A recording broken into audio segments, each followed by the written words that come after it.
Okay, we'll get the meeting started here. First of all, Happy New Year to everybody. And this is the January 5th Planning and Budget meeting. So first of all, we'll call the meeting to order.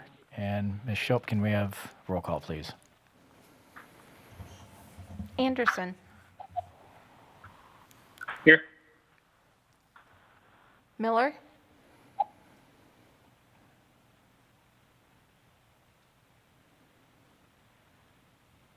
Miller.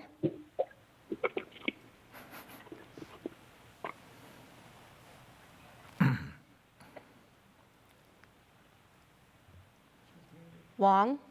Here. Miller.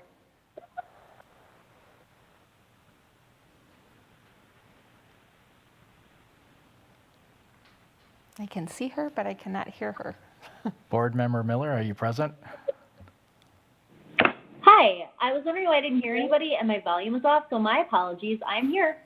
Thank you. I have all members present with Wong in the boardroom. Okay, can we approval of the agenda? So moved. We have a Second. second? Okay. Any discussion? All those in favor, say aye. Aye. Aye. Aye. Opposed? Motion carried. Approval of the minutes from the December 1st meeting. So moved. And second. Great. Any discussion about the approval of the minutes? Hearing none, all those approving of it signify by saying aye. Aye. Aye. Opposed? Motion carried. So we'll move right into item number 2, program and curriculum material, and we'll do the Ford NGL presentation. And I believe we have Ms. Pells that's going to be presenting along with a number of assistants. So looking forward to this. So take it away, please. Good evening. I'm Ms. Wells. I am the principal at Beloit Memorial High School, and I would like to start by thanking you for the opportunity to be here tonight to talk with you about implementation of the academy system at Beloit Memorial High School and in the school district of Beloit. I have a team with me, a fabulous team with me this evening who are going to assist in this presentation. With me, I have Jake Maple, who is Community Roadmap Coach for Ford Next Generation Learning. And I also have Star Herman, who is a Community Implementation Coach for Ford Next Generation Learning. And then I have Monica Christopa, who meets with us on a weekly basis to assist in the communication pieces of the implementation. And so actually I will be handing it over to our coaches who are here tonight to go through the presentation. We are going to kind of give you an overview of where we are at with our implementation process, so where we have been, where we're going in phase 2, and then a review of the phases to come. So at this time, I am going to go ahead and turn it over to Jane and Star. Thanks, Emily. We appreciate the introduction, and we're super excited to be with you tonight, and thank you for taking time to talk to us a little bit about Ford NGL and where we are on our process. Again, my name is Jane Heupel. I am the Community Roadmap Coach, and I am from Pennsylvania. I live in a small town outside of Pittsburgh in the mountains. I'm going to say go Steelers right now and get that out of the way before we get started. I have my career was in public education, everything from teacher through administrator. I served in 3 districts in Pennsylvania, 2 very rural, 1 urban suburban district outside of Philadelphia. After leaving public education, I spent some time with the Pittsburgh Technology Council, which is one of the oldest and largest regional trade associations in the country, where I was responsible for all the business education partnerships for about 1,500 member companies. I currently own my own company, Lyceum Group, and we do a lot of project management, work a lot with the Pennsylvania Department of Education, and I've also been fortunate enough to teach at the post-secondary level at both Carnegie Mellon University and Penn State University, teaching ed leadership courses. And I'm going to ask Star now to introduce herself. Happy New Year, everyone. And I'm a Tennessee Titans fan, but I got to tell you, I'm really happy, but I'm really scared because we are just not quite in the league with that Wisconsin team up there and a couple of these others that have been doing this at this level for a while. So we're a little nervous about next week, but we're going to do our best. But I would like to tell you a little bit about myself. And first of all, I'm from Nashville, Tennessee. I'm a native Nashvilleian. I've lived there all my life. I'm a product of the public school system. And then I went into teaching as a high school teacher, and I've taught in 2 of the high schools there over a span of about 30 years. And then I went to, and while I was there in that high school, we got access to a grant that gave us access to a curriculum that Ford Foundation had actually developed. And it was very interdisciplinary. It changed a lot in our high school about the way we thought about education. We had some challenges and could not really go to a full academy model, but we learned a lot about what didn't work as well as what did work through those years. And then after that, I retired, but then I failed retirement, and I worked part-time for the district. And then I also started working with a nonprofit, Alignment Nashville, that supported the school system, and particularly the academies. And we started a program there that provides professional development to communities that are trying to start academies within their school system. So I've done that, and then I've been was the first Ford NGL coach when they started the roadmap. So I've worked in about 20 communities, including a couple across the pond, which has been exciting. So I also coach Racine, Wisconsin, which I know some of your people have visited. So I'm really excited that there's another community within the state of Wisconsin that is pursuing this. Thank you. Thanks, Star. I know we have our own Vanna White with us tonight and Dr. Keyser, who's going to manage our slides and our technology. So we appreciate the support, Dr. Keyser. So if you could just flip to the next slide, and the way we'll just tell you to check the next slide when we're ready to go. So Ford Next Generation is a community connected model. And what do we mean by that? We really mean that to ensure sustainability, it's really important that all stakeholders have a voice in the model. And this really creates that powerful collaboration. When we say all stakeholders, we're talking business, post-secondary, parents, other community organizations that all come together in this community connected learning model. So, Dr. Keyser? And Beloit is really part of a larger network of Ford NGL communities. We're very proud to say that we have over 43 communities right now in the United States, and we're currently also an international organization with our communities across the pond in England and Scotland. STAR is very critically involved in that as an implementation coach in both England and Scotland. And all of our current members, I'm sorry for how small this slide is, but all of our current members have either completed the roadmap or they're in the process of going through the phases of the roadmap. Dr. Keyser? So we talk about our business, it's really about the roadmap.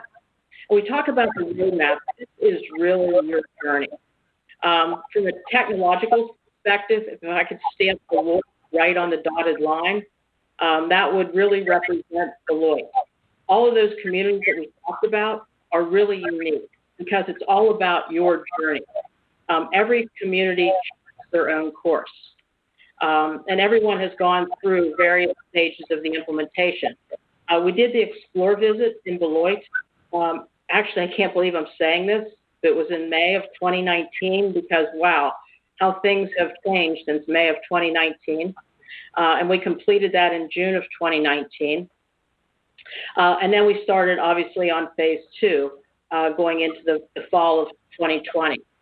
And again, that star represents the phase 2, which is where you are right now. The phase 1 was our explore visit, which is our dating phase, as we call it, where we get to know each other, and then we decide are we going to move to phase 2. So in this phase 2, it's really important that we get together. We're looking at that visioning perspective. How can we all come together to understand the systems and structures and processes that need to be implemented to guide the transformation that we're about to undertake? Beloit is in a very unique position because while we're in phase 2, because we had that time span between phase 1 and phase 2, there was some implementation going on. And I'm just going to say this to the board, and Emily and everybody can close their ears, but you have a fantastic high school leadership team that has taken and embraced this transformation, even without our assistance, and moved it to a level that is not expected. So that's why our phase 2 looks a little bit different right now, because we're doing things a little bit different because of how far you've moved from our phase 1 to our phase 2. Our phase 3 then is really that planning, our master planning stage, where we bring all of the community stakeholders together and create a master plan that will move you to that level of implementation, which is phase 4. And implementation is the heavy lifting, where everything we put into that master plan really comes to life, where we actually act on those action plans. And then that phase 5 is going further, where you start to give back. Everything you've learned, you give back to other communities, similar to what you did whenever you went and visited Racine. They were in that place where they could give back to you. Dr. Kaiser? Our framework, this is really our DNA. This is about the 3 strands, and it's about changing the system to support students. We are a student-centered model. We really believe that the students, it's all about the students and everything we do. During this phase, this transformation, it's really about making learning come alive and impacting all the lives of every student in the district. So what happens in strand 1? That's really about what happens in the classroom. It connects the classroom with the teachers and the students together. Things such as teaching through the lens, learning essential academic skills as well as life and workplace competencies, 21st century skills, career pathways, industry certifications.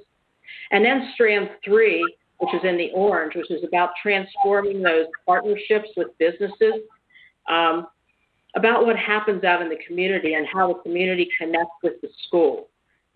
Things such as deep and sustained communications, collaboration, and coordination, expanding access to learning resources, and advisory boards, and connecting the workplace trends to what's happening in the classroom. And then strand 2, which is in the middle, that's really the glue that holds everything together. And those are all those processes, systems, and structures that need to change to make things happen. The professional development, the teachers teaching in teams, master scheduling, interdisciplinary teams, and all those roles and responsibilities that happen in this framework. Dr. Kaiser? And then really, what are our outcomes? We all share these outcomes. First one is to improve student outcomes. We really want to ensure that young people are prepared for college, careers, lifelong, and leadership, lifelong learning and leadership. We want to improve workforce outcomes, strengthening that talent pipeline. We know sometimes there's a gap out there between what the businesses need and what the students know. So again, trying to strengthen that talent pipeline for all the businesses. And then the third one is increasing community prosperity. And that's really a larger scope. And that's when students graduate with the skills that they need to succeed. And then the entire community is raised up and is strengthened. Star, I'm going to turn it over to you. All righty. Okay. Dr. Kaiser, you only need to change the slide for me.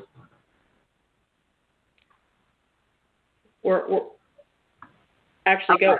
Sorry, you had already changed it. I was looking at my other monitor. Anyway. No question. I'm not technology at its best. Let's say that before I start. How about it? Okay, so let's look at phase 2, which is envision, which are the outcomes of that is that you want the entire community, as well as the school district itself, to understand the benefits and features of this model and what it takes to transform the school experience. And so it's a community-connected approach, which Jane has said before, but I really, folks, cannot tell you. I've been in education 50 years now. It's the only model I've ever seen that touched all levels of students in a positive way. I was in a school where, because many will think that, oh, this is for the middle kids or the lower kids, because it has to do with career and technical education and pathways. But when we tried that curriculum in our high school, one of our lessons learned was that our upper level kids did not have time in their schedule to take it. And they were so upset that they actually wrote a petition to the Board of Education and asked the board if they would give them a 7th period of the day so they could get what those other students were getting. Yeah, I'll never forget that lesson. So, I mean, I just know what it has done for all levels of kids, and it's so important. But it could never have happened with the community not doing it with us, because they brought the reality to learning. So then the second is that you've got to understand the mindset, the systems, the structures, because some structures and processes that we've used for all these years, forever and ever, amen, that have never changed in education, do have to change. Some of the competencies that are needed, we don't know that, especially teachers who have been teachers. I mean, students, and they went to school, and they became teachers, and they have been in schools all their lives. We can't blame them for that. They don't have the experience to know that there's other expectations of students when they leave us that we are not fulfilling. So that's where the community coming in really does help us with that improvement. And then the last is deepening that community-wide commitment to embrace it. What we want them to do is not just know about it, like we might inform them of things that we're doing. We want them to help us plan it, to implement it, and to help us sustain it. And if they help us plan it, then it belongs to them like it belongs to us. So they're in it with us, and they won't be. We had a lot of things happen in Nashville in the beginning. We, did not have the graduation rate we should have had, and there was a lot of stories in the newspaper that were not always, really positive about our school system.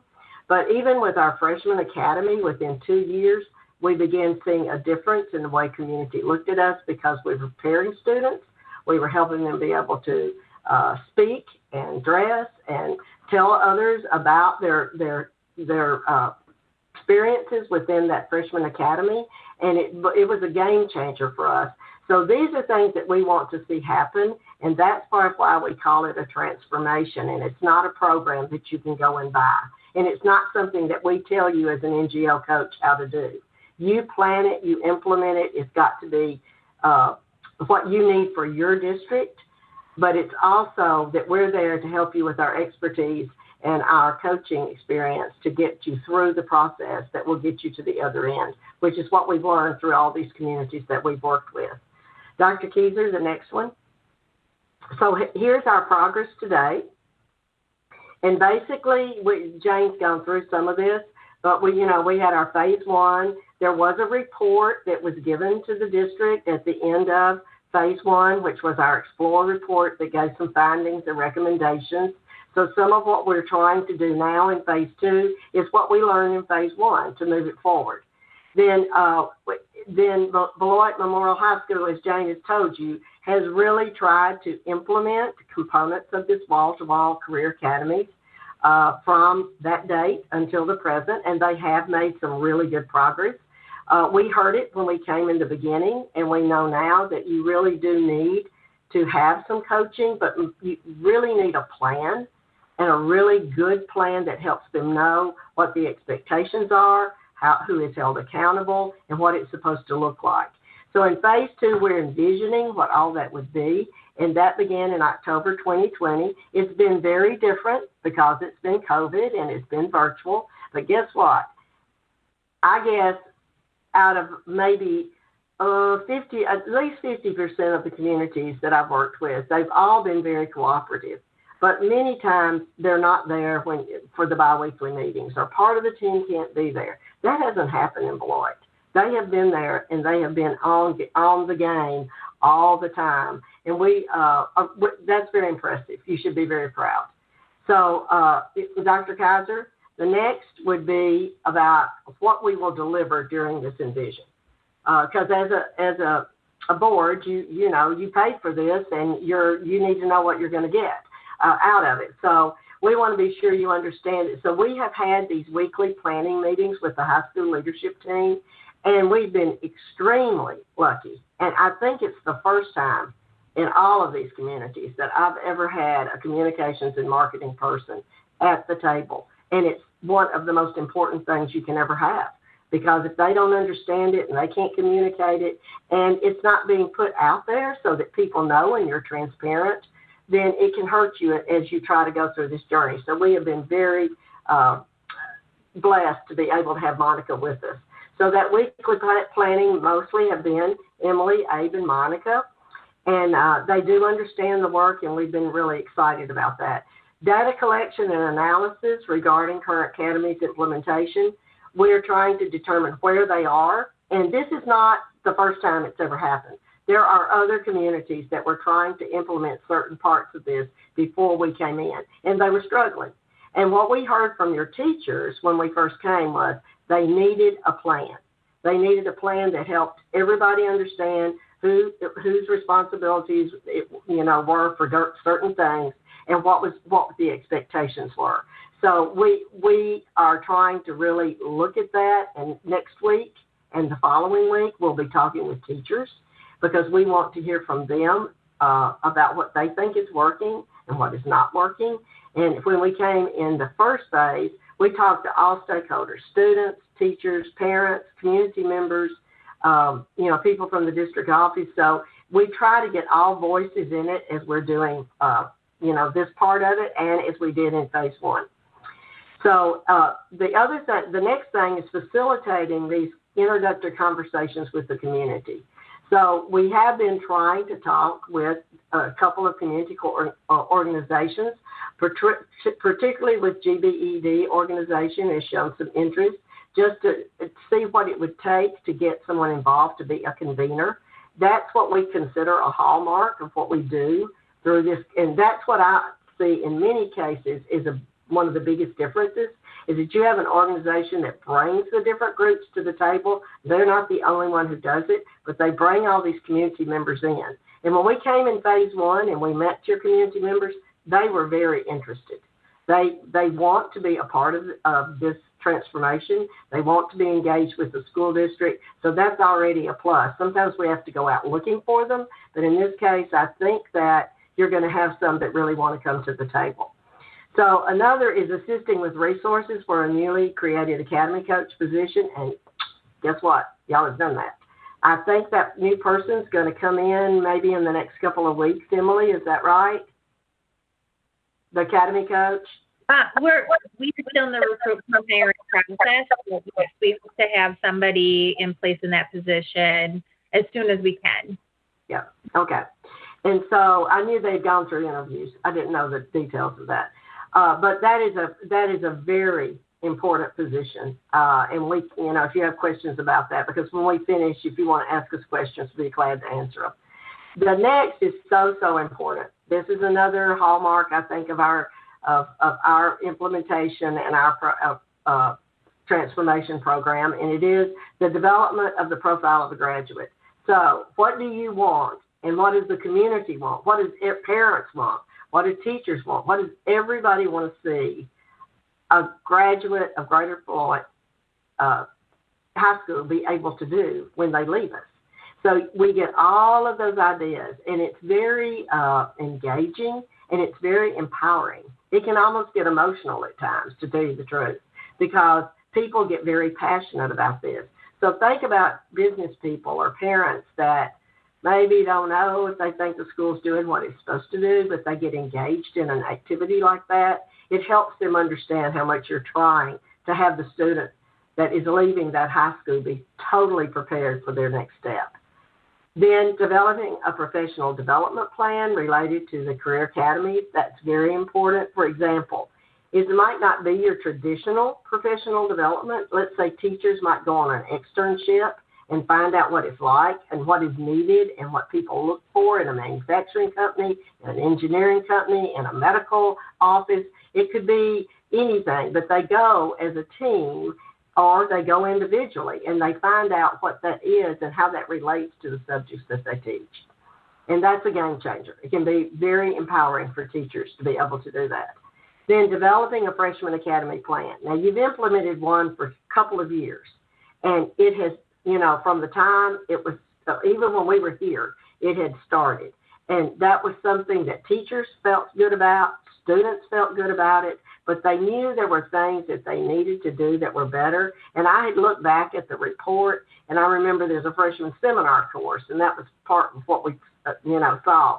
And it was very good as far as academics, but it didn't have some of the things in it that they needed to make their choice of what academy they were going to be a part of, because we want these freshmen to make an educated choice, not just because my friend's in it, that they've really had some experiences as a ninth grader that will help them be able to make that choice. And then if they decide they don't want to do that, that's better than them learning that when they're a junior in college. So that's part of why we want this to be part of what they have in their freshman academy plan. Then phase 2 is what we're in now. I think we've talked about that in vision enough, except for you do need to know there will be a report at the end of it, and similar to a report that we gave you after phase 1. The last part is plan for phase 3, which is master planning. And this will be a master plan around certain what we call tactics. These are certain areas that you would need to work on and able to implement with fidelity and to make it sustainable. It will align, needs to, and must align with your strategic plan. It's also a way that you can look at what's happening in middle schools and maybe bring some of what you need to preempt this into the middle schools to get them ready for that freshman year. Dr. Kaiser?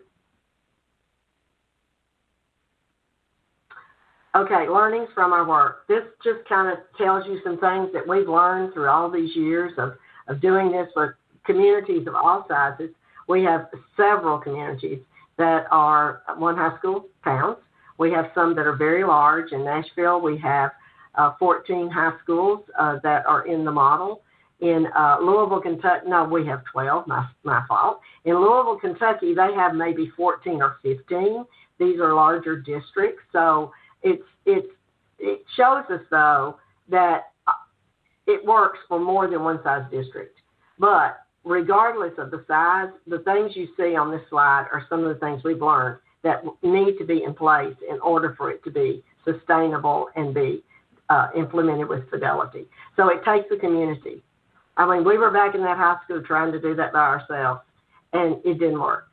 But when we brought in the community in 2006 in Nashville, it made all the difference. We had, I think, through these 14 years, we've had 5 different superintendents, 2 or 3 interim superintendents, and it sustained through all of that. But it wasn't just because it was working. It was also because the business people in the community would talk with the new superintendent about the importance of it. They didn't come down heavy-handed. They just said, this works.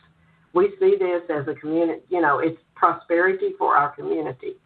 They must have a committed leadership in the district led by the superintendent who understands it, who supports it, who can speak to it, and also can help the district leaders understand that the way they've always done things might have to tweak a little bit so that they could change that professional development. Maybe they never had anything like an externship, but to think out of the box about how we could support teachers and students and everybody involved in it.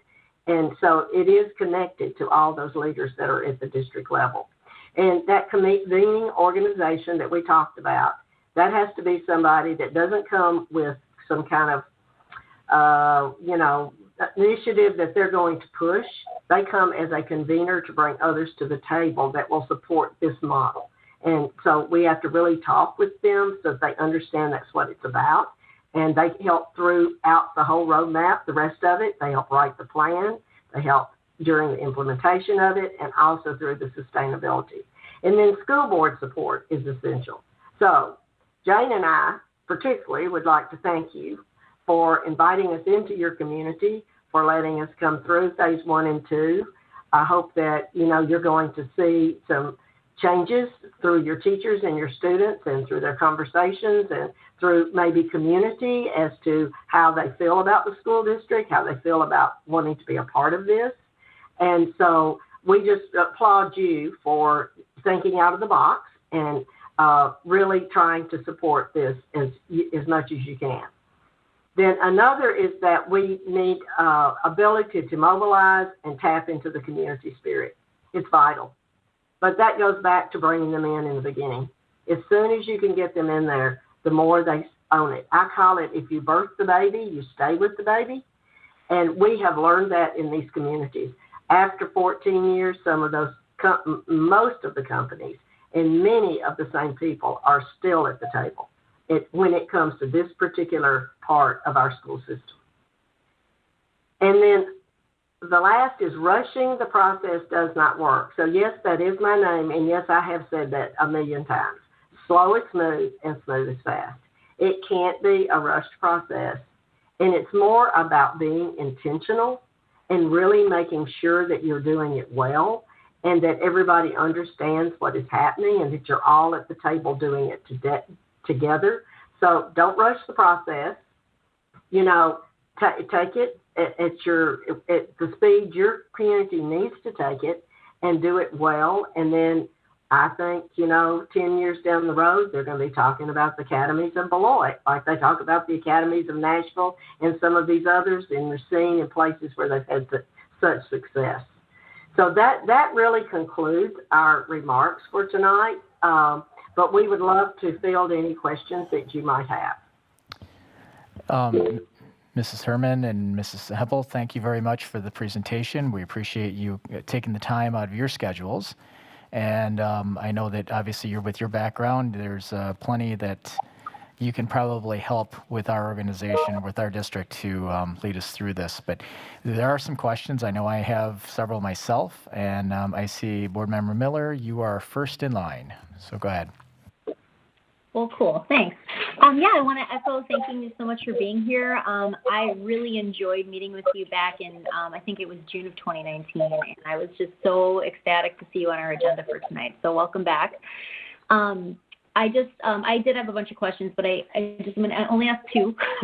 So the first one I want to ask about just because as an educator myself, I'm reading through your stuff and it makes me glow and I'm all happy, but I think that there's been a lot of people who've expressed what is Forward NGL? And they're not sure what this is, and so one thing that struck me in your presentation was your discussion about changing mindsets.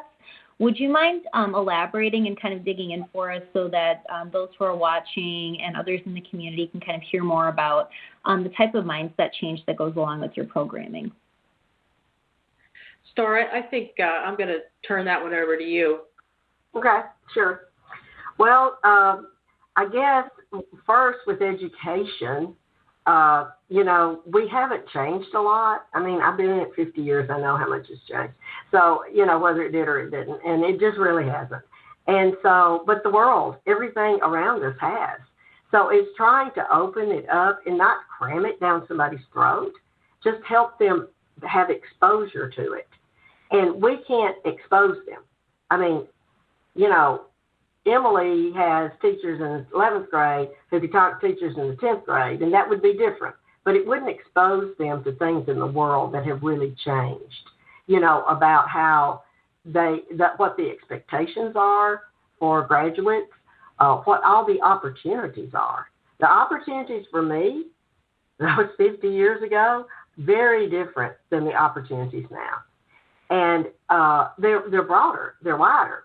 And there's levels now of earnings for certain careers that are very different than they were for me. For a woman back then, if I was a teacher or if I went into medicine, that's about it. That's the way you're going to make some money. That is very, very different now. So you want them to be able to, it's really giving them information that normally we have not covered with educators. That's a lot of it. But it's also the other side of it. The mindset of a lot of people on the outside of education, they have no clue what we deal with, y'all. when they come in there and they try to help us do this, they will learn this policy is written this way. We can want to do it all day long a different way, but we can't do it because that's the way it is. It might be a state policy. It might not be our policy. But if they're in there with us, their mindset changes because they start realizing what we're dealing with and what we're having, what our barriers are, what we're up against. And so we want that to change. But I will say one of the mindsets that I think, because it does have a lot to, with community and business, but it also has to do with relationships. So if this is done well, all of the relationships within a school change. Student to student, you will find students, if you do it well, that don't choose an academy because my friend's in it. They choose an academy because they have had a lot of information that has helped them make a decision about what their passion is, about what their interest is, and what they're good at. And they make that decision as a ninth grader. That was huge for us because we didn't have ninth graders that did that. They weren't that focused.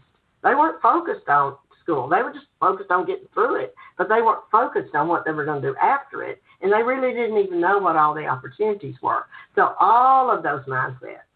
So that's within the school, but it's also out of school because we're sometimes afraid to bring them in, I think.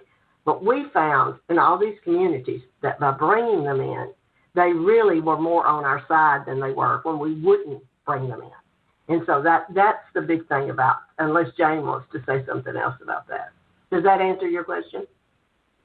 Oh, sure. Yeah, I was just so impressed with your initial presentation back, 500 years ago, back in June of 2019. And I just, we spent a lot more time talking about kind of like what the program felt like and how supportive it was for students. And I think you nailed it when you talked about just exposure to expectations and opportunities in a different way than we're used to thinking about in a traditional educational model. So, no, I appreciate it.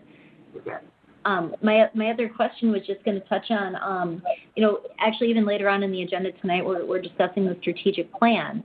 And something that's been on my mind, and I think I brought it up at a couple of other board meetings, is I want to optimally interweave what we're doing with Ford NGL and with the strategic plan.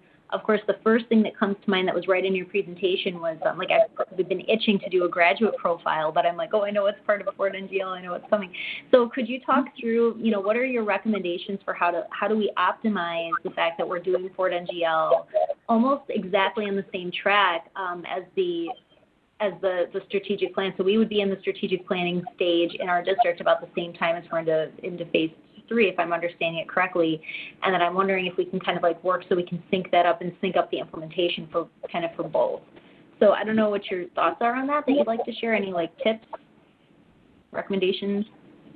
And we know that strategic planning at a district level involves also bringing in community members to talk about it. So I think, we align very closely on the fact that we want community involved in the strategic plan and also in our master plan.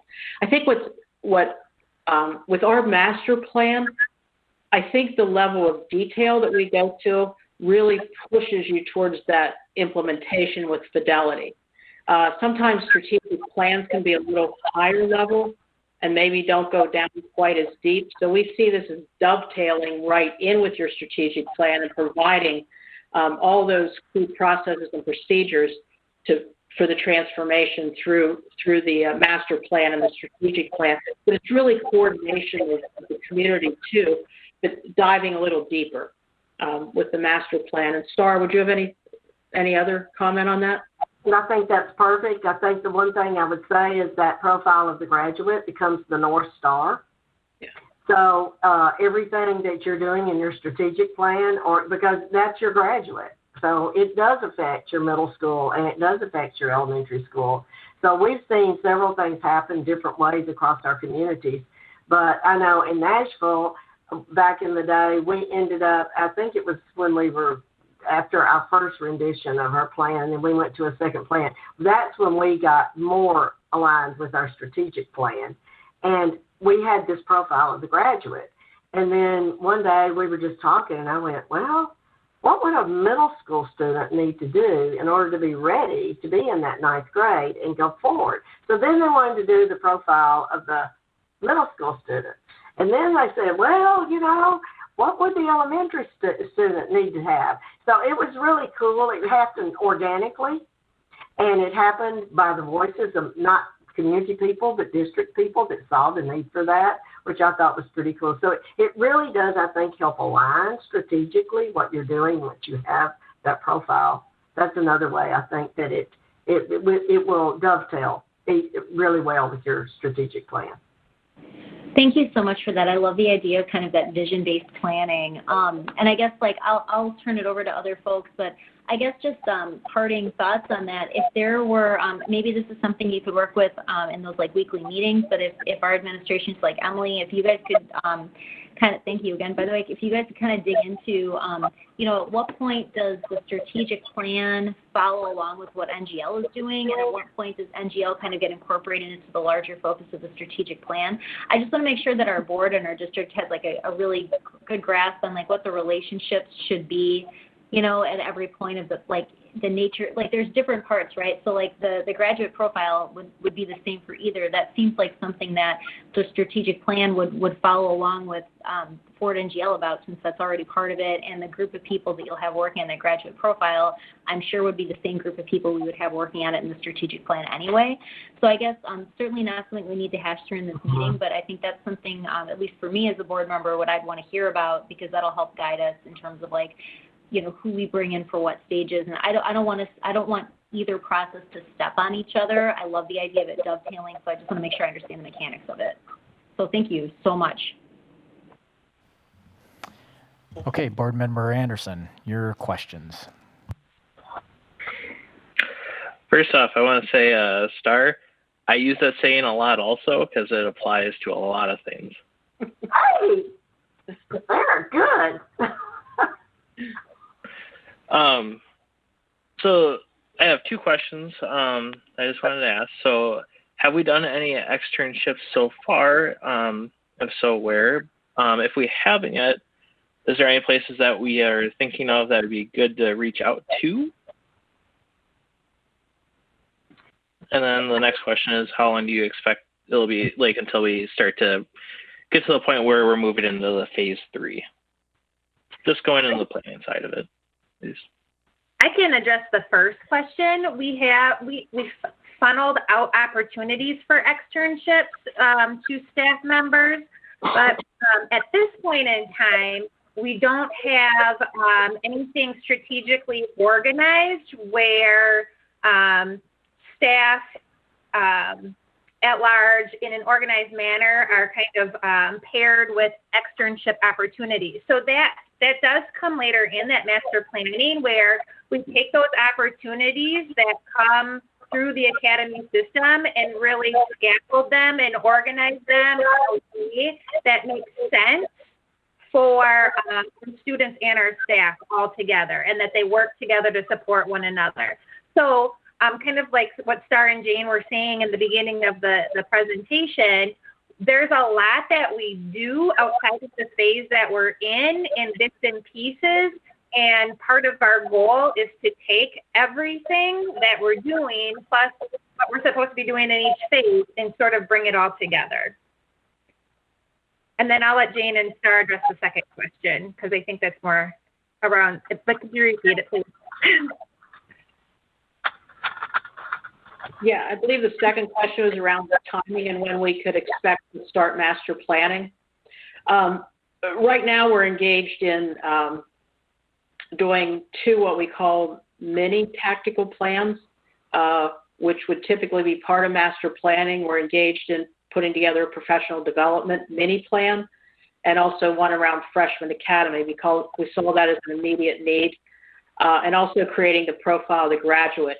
We were waiting for guidance from the board and from Dr. Keyser on the strategic plan and when you hope to start that, so that we can align it with our master planning. But again, moving forward to complete our deliverables in phase 2. So again, we're actually waiting for guidance on the strategic plan to make sure that, we can align that master planning with your goals for strategic planning. Could I say one thing about the externships? Let's go back to slow is smooth and smooth is fast. Did you say that too? Mine is a lot about intentionality. So you could go and do externships right now, but it might not really mean as much as it would if you had it in the plan and everybody knew what their part was supposed to be. So you have to build some systems and processes and structures so that, for example, if you were sending teachers out, the business has to truly understand what the expectation is. You don't just send them to walk around. And that's a big difference. And we really saw that. I remember back from the report that we had in phase one, and it was from teachers saying, they really want to know what their responsibilities are, but we also need the people that they're going to work with on the outside to understand their responsibilities. So it's, like one of your parts of your plan might be to determine what that's going to look like for Beloit. Who's going to do what, when should teachers do it, when is the best time for them to engage in that. And there could be other types of experiences that are not quite that deep. They could all get like business roundtables or something like that you could have a first engagement with, but you kind of, to Emily's perfect word, scaffolding. Scaffolding is really important in this so that you're very intentional along each step of the way. And that's why the plan is so important. Well, thank you very much. Okay, I have a few questions as well. The first one is, how and who monitors the progress of Ford NGL through all the various phases? Who is accountable? I'm assuming you're coaching it along the way, guiding us, giving us the direction, and then I'm assuming that it falls upon various administrators and staff members, superintendent. Can you explain that further? Yeah, and part of our reason for having weekly meetings with Emily and Abe and Monica has now joined those is to go over weekly where we are on our process. We had an original, what was called a planning guide, which we laid out our initial steps, our tasks, a timeline. And I will admit we got a little bit off on our timeline just because of current situations that we all know what they are. But again, weekly, we are consistently looking at where we are with the deliverables. So really, it's Emily, it's the implementation team, the leadership team at the high school that monitors our progress along the way. And reporting back to Dr. Keyser on that. Mm-hmm. And I would also add that each phase outlines deliverables, kind of like we talked about in the presentation, the deliverables that you'll see for phase two.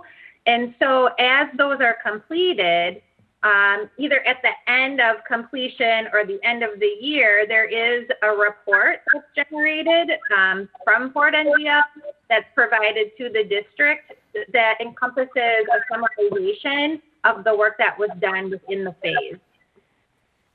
When is that report, after what phase is that report generated? So there was one generated at the end of phase one, and then when the work or the deliverables are achieved in phase two, there will also be a report generated. And is that delivered was that presented to the board? That will be delivered to Dr. Keyser, and then we always do a review of our report with Dr. Keyser and with the leadership team to make sure that we've adequately captured all the information. And then once we get the final go-ahead, we make that a final report, and then Dr. Keyser is responsible to distribute that report. Okay. And I can check in on the last report and where that went. Okay, yep. That'd be great.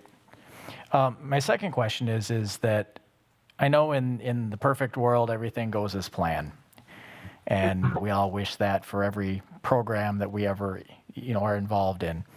But in your experiences throughout the nation and over in the UK, I'm guessing that you've had some roadblocks that you've come across from time to time, whereby maybe things didn't go as planned and you had failures.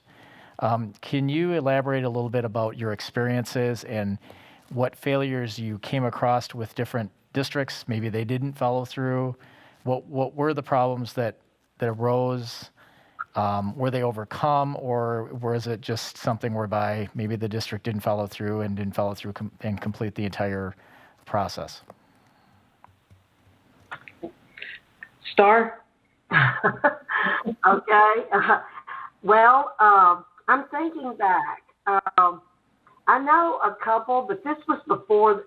I will tell you this: before the roadmap, Ford NGL worked with several communities. A lot of them were in Florida, and they did good work, but I don't think it had as many safeguards as the roadmap does. Like we said, we give the reports, we see what's happening. But in every community, what usually is the hardest is when there is turnover. And it's have everybody being on the same page and understanding what you're doing. That's where the communication is so important. And so having all these multiple stakeholders who can communicate it, who understand it, and who have been a part of it and want, they champion it, basically. So if they don't have that, they're going to have a much harder time. Anywhere that has happened, that's usually where you might see a slowdown. Now, I assume you're talking about in the implementation of it, correct? I'm talking about the entire process, but yes, primarily the implementation. Yeah, so usually it's in the implementation. In the roadmap itself, sometimes, I'll go back to that because there are two things here. So in the roadmap itself, for example, like just in Beloit, there was a phase 1. Normally phase 2 would happen sooner, but there was change. And so the same people weren't there. They had to be, sometimes there can be like a board election and there's so many new board members. Or it can be that, they have an interim superintendent for a long time and then that changes. And y'all know what that's been like to go through some of that. And we have that in other places. So I will say what helps it the most is consistency, but that's not the real world. So I still think, though, that what we do in the roadmap by having the community in it is, I know from experience, what has helped that more than anything, because you have multiple stakeholder voices that understand it. And the other thing would be, just if there happened to be a pandemic or something awful like that, that could make it hard.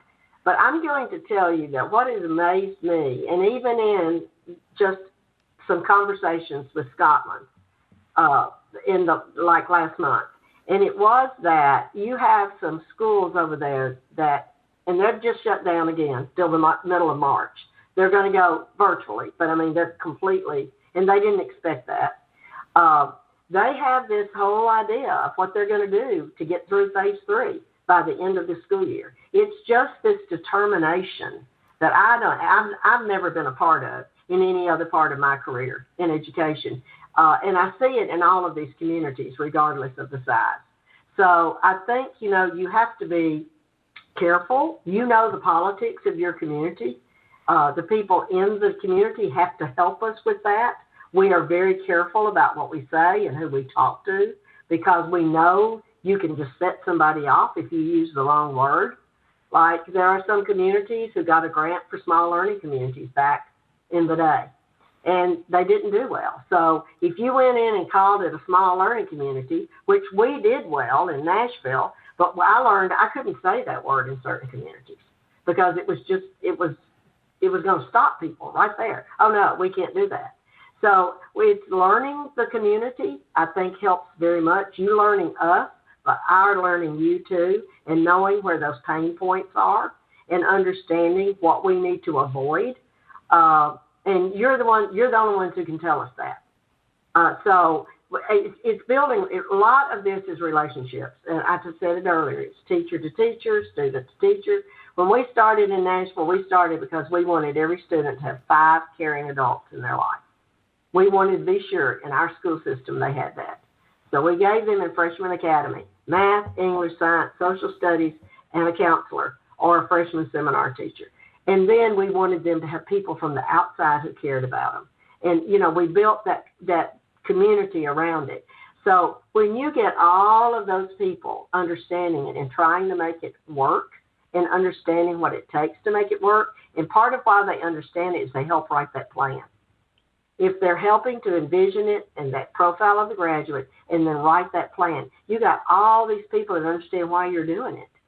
And so when things happen that normally happen in school systems that just make things fall apart, you're not by yourself anymore. You're just not out there on this island by yourself trying to do all this. You've just got this community who has embraced it. And that's what I see as the difference. And that's why I can't give you a lot of failing stories, because really on those communities that you see listed, they're all in the roadmap, or they finished it and they're still implementing. And Star, just to add on to what you said, the implementation of the master plan, that's a living document. Mm-hmm. And throughout this, you will establish a steering committee, and that steering committee will be made up of members of the school and the community. And it's really the accountability to that master plan, where those roles and responsibilities are well defined, everybody understands it, and that guides you along with the profile of the graduate. So that's what really holds the sustainability. We call this community connected learning model, and that's the sustainability piece, because it can withstand change. If there's a change of leadership in the district, if you have that well-established master plan with a steering committee that's made up of all the key stakeholders, that really continues to build the implementation process and helps to ensure success. Well, and what Jane just said is super, super important, because we hold, the community wants to come in and they want to help us. Well, they hold us accountable. They're already holding us accountable, right? All the time. But they're really going to hold us accountable. Guess what? We're going to hold them accountable too. And that's going to be written. It's going to be written out that they're accountable for their part, just like we're accountable for our part. And I think that really makes it's a different game when it works that way. Thank you for that information. What I take away from that is what I probably would have expected was the turnover, because unfortunately that's a problem that when you do have problems arise is generally because you don't have continuity. So I do have a lot of other questions, but this is all for information. This is not, we're not voting on anything tonight. And Dr. Kieser, though, has another question there. It's actually more of a comment than a question, and both Jane and Star have answered or mentioned most of what I was going to comment on, but I'll just simply add also that this is a lot about commitment. So in spite of turnover and change, while this is being built, this is really about a vision for the high school. And so it's very critical at this stage that we have key people, and I appreciate the comment that the team at the high school is critical for the monitoring and the implementation, but it's also the supports that we wrap around the high school to develop that vision, and it is one in part. When I was brought on board, a lot of the questions that were asked about me and my beliefs around how a community and the district interact with one another is perfectly aligned with the vision of Forward Next Generation Learning and the community connected model. I do value and see the district as a microcosm of the community, and therefore having the community and the schools interacting in the way that this envisions is a natural fit. And then having Monica on board with the connections and helping to bring the business community into the school system and having that as a liaison person. And we're seeing changes in the community. So part of that change is there's a new person in the community that will be leading the Greater Beloit Economic Development Council. And so this is like perfect alignment. As a district, we're looking towards bringing our strategic plan and launching that in the spring so that we can have that conversation over the summer and have alignment in the fall. it also aligns with having a new lead in the Greater Beloit Council and the Fort NGL Phase 2 going into the Phase 3 master planning. All of these three things are coming to a confluence at the exact same time. So to Board Member Miller's earlier question about the confluence of all these things are going to naturally be aligned perfectly so that the work that we do at the district level will match with the vision that we have for the high school, the profile of a graduate in terms of what the community values and wants us as a district to instill and to cultivate from our 4K all the way up through our graduates. So I couldn't be more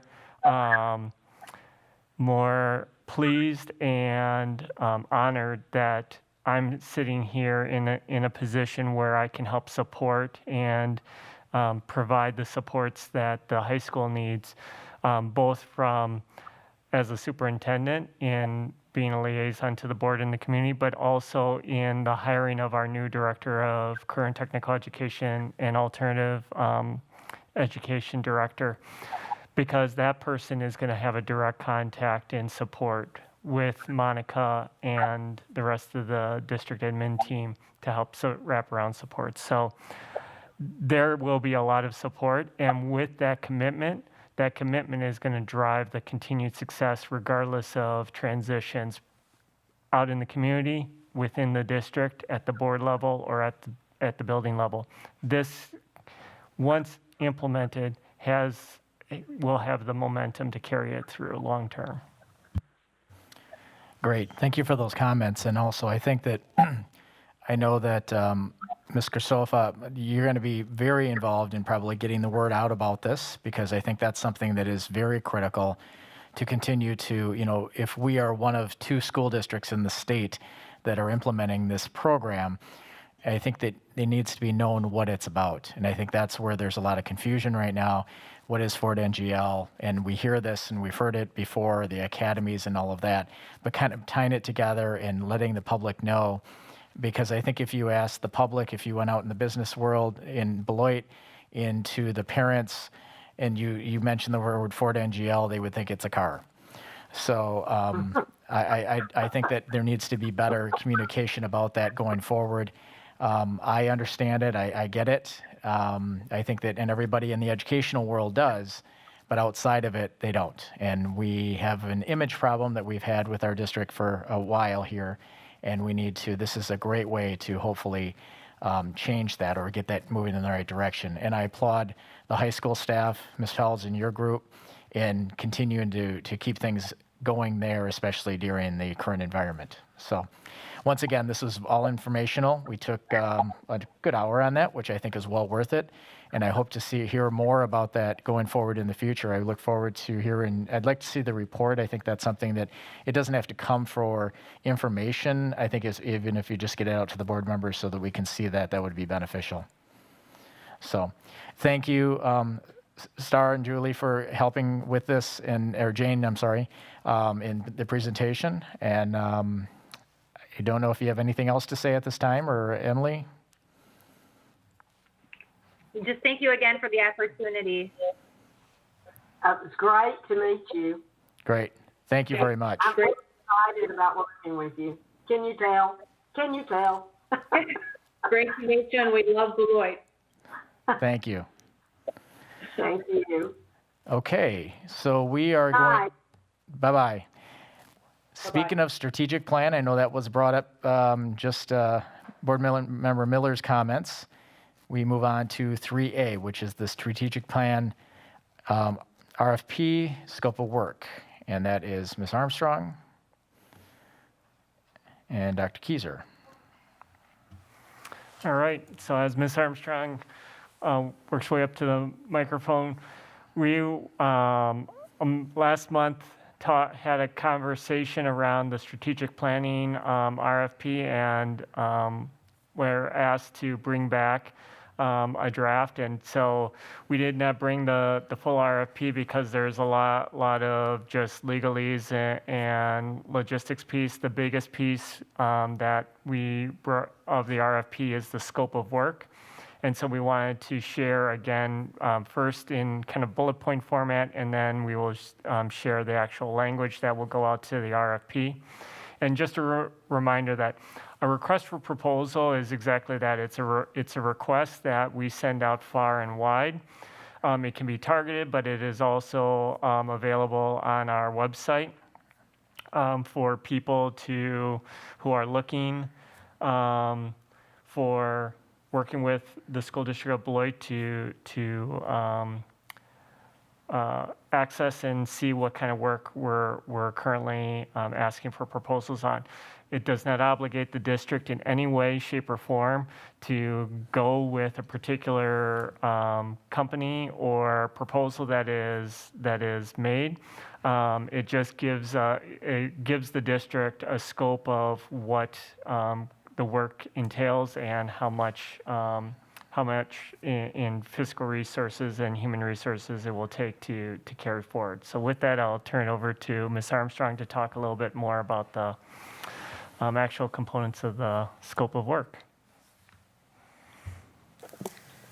Okay, thank you so much. As Dr. Keyser had indicated, the first slide that he is presenting today is the bullet points from the prior work group that we took the notes during that session of what the board had requested as being in part of that scope of really involving the community, having multiple meetings with stakeholders, also looking at different companies, but making sure that we also incorporate our already existing work, such as the Ford NGL that you just heard about, and the equity work that we've just started with the Cambio group that was awarded at a previous board meeting. So based on those recommendations from that work group, if you want to go to the next slide, the statement of scope, which really defines what we're looking for,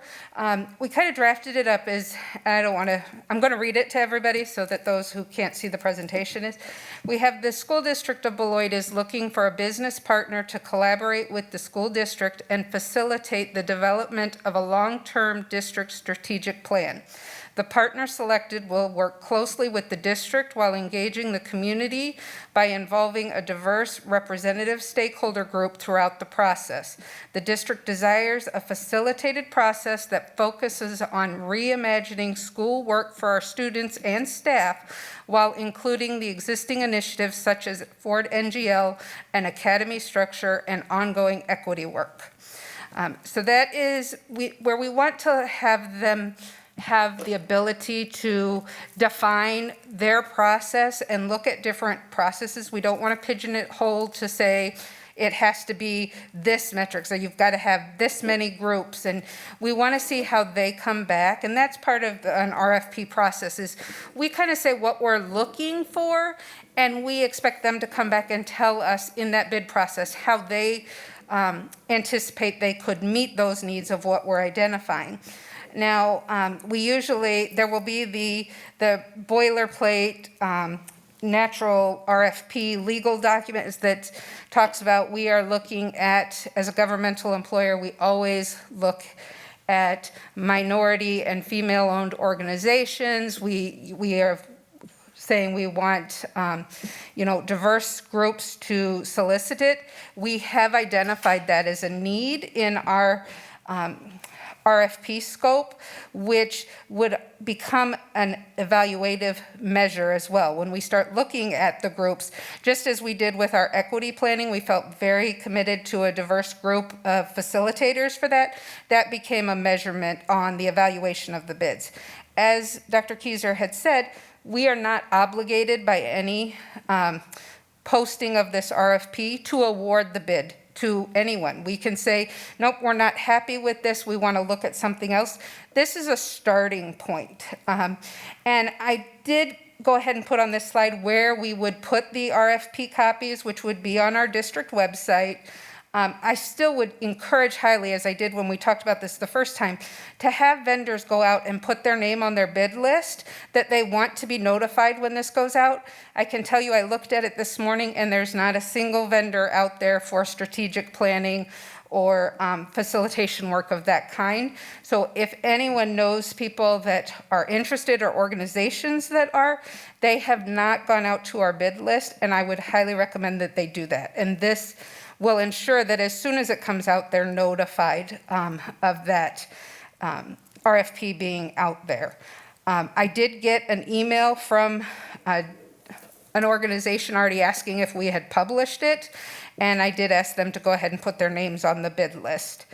We will also have copies here at the COLAC Center if anyone were to come in person and need a copy of it. But most of it is handled through the website copies. I guess, are there any questions on that scope? And is the board or the committee at this comfortable with us moving forward with the publication of an RFP using that statement of scope? Questions or comments from committee members?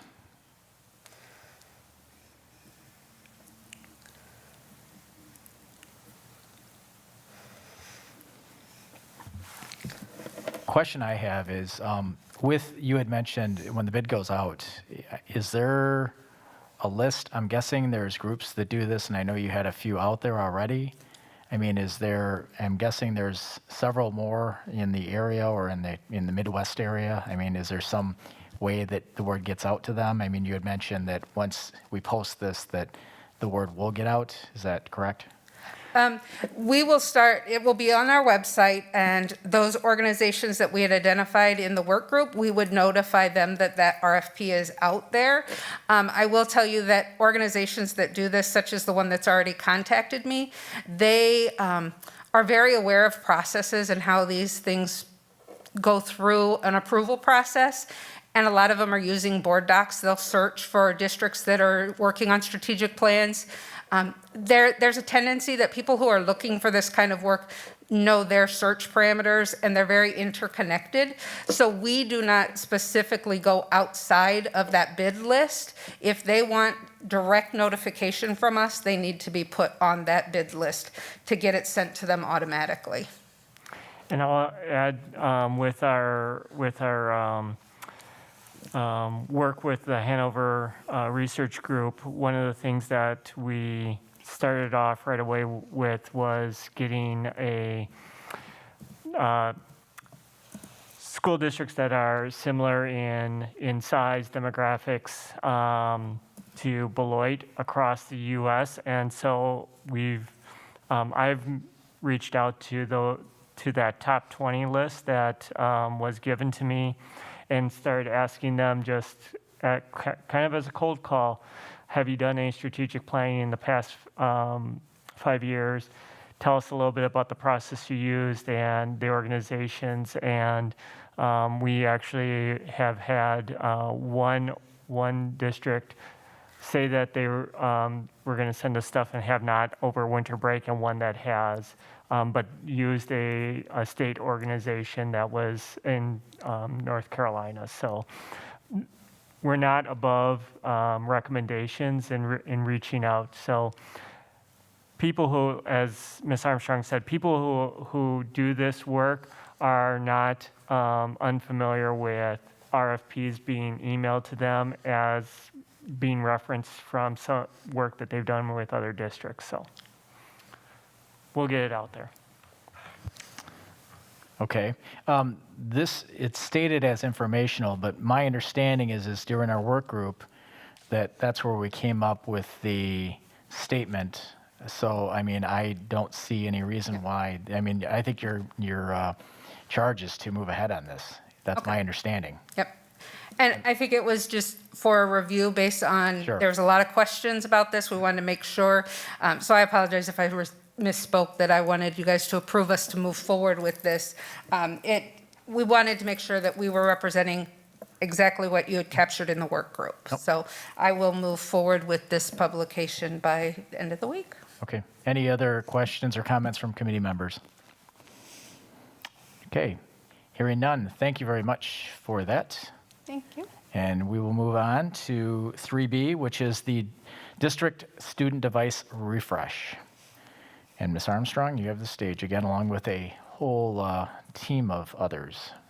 Yes. And I am trying to present my screen. Do you want me to present? No, we have created a kind of a slide deck to Perfect. talk about this. I know that Kelly Gorwood is on the phone with us. She's had a little technical difficulty here. So we had quite a team going together on looking at the district device student refresh. And Kelly Gorwood, who is our Director of School Leadership and STEAM, kind of headed up that, and it started prior to pandemic and was offset as we had planned on refreshing devices, hopefully for 2021. Due to the events of March, that obviously was unfortunately put aside. So I would like Kelly to go ahead and talk about that process, and then I'm going to go through all the considerations of the bids and quotes that we've gotten. All right, thank you. Good evening. So as Ms. Armstrong mentioned, when we started this process, it was a little over a year ago, so in the winter of 2019.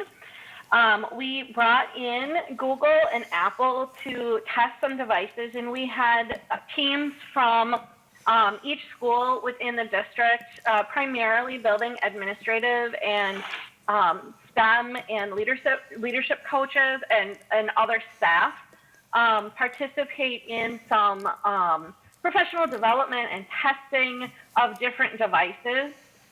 And we did all of that work together and used a really structured but sort of open-ended framework for comparing devices. So as we worked through that process as a team, we had conversations around technical specifications, the assistive technology available within the devices, the different instructional capabilities and where they might fall short of what we needed for our curricula, the ability of students to be able to collaborate and create and really engage in a lot of multimedia kinds of products, and then teacher training and support, the level of support and professional development that the different vendors would be able to provide us.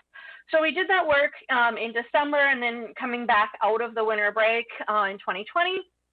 And then in January and February, shortly after Brett Berg was hired, we put together a website to try to describe the different features of the devices that we tested, the iPad and the Chromebooks, and really try to push that out to teachers to help them understand some of the choices that we would have for students.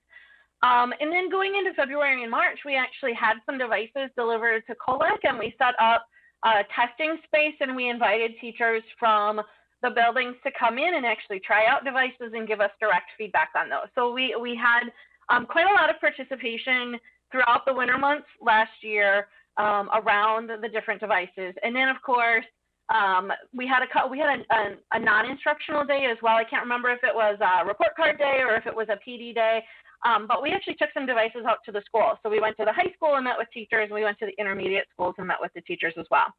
And then, of course, everything shut down, and so we put our process on hold. So through March and the summer, we continued to have conversations about the devices, but we really didn't move the process forward. And then this fall, we've really come back to revisit this decision because, as many of you know, our iPads are pretty well past prime, and it's time for our students to get some new devices so that they can continue with their learning, especially if we're going to be in a situation where we may be in and out of the classroom or have students that are in a distance learning situation. All right, next slide. So just to kind of summarize, so through last year as we were collecting information, to summarize some of the needs that are seen across the grade bands. For our earliest learners, those elementary learners, it was pretty clear when the teachers were testing the devices that one of the most important features was that the device have both a touchscreen and a keyboard.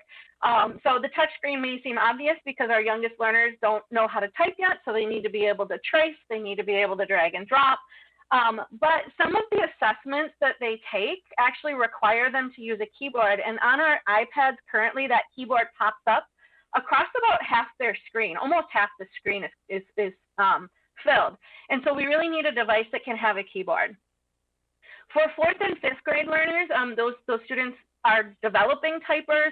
They have some more experience, but still somewhat limited experience with technology, or at least they did last year as we were testing those devices.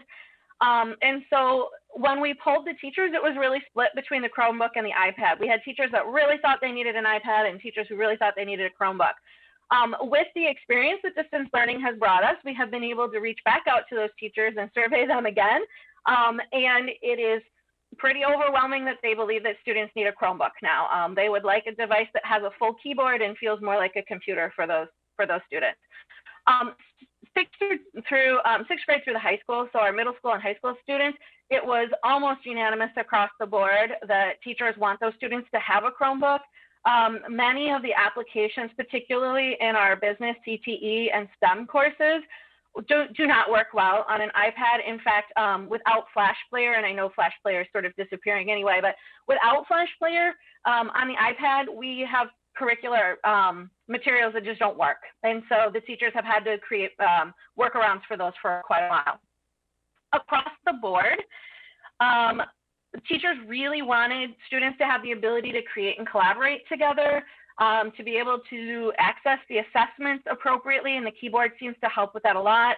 The ability of teachers to be able to stream and present during class time.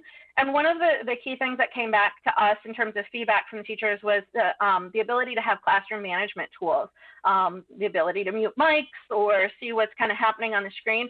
And as it turns out, across the board, on all 4 of those metrics, the iPad and the Chromebook, we can really create a situation where it's pretty equivalent. So those were not, they were important features, but they're not distinguishing features. So as you can see, touchscreen, keyboard, really important for our younger grades. And then as we move into 4th grade, it's become pretty obvious that Chromebooks are the way to go for our intermediate and high school learners.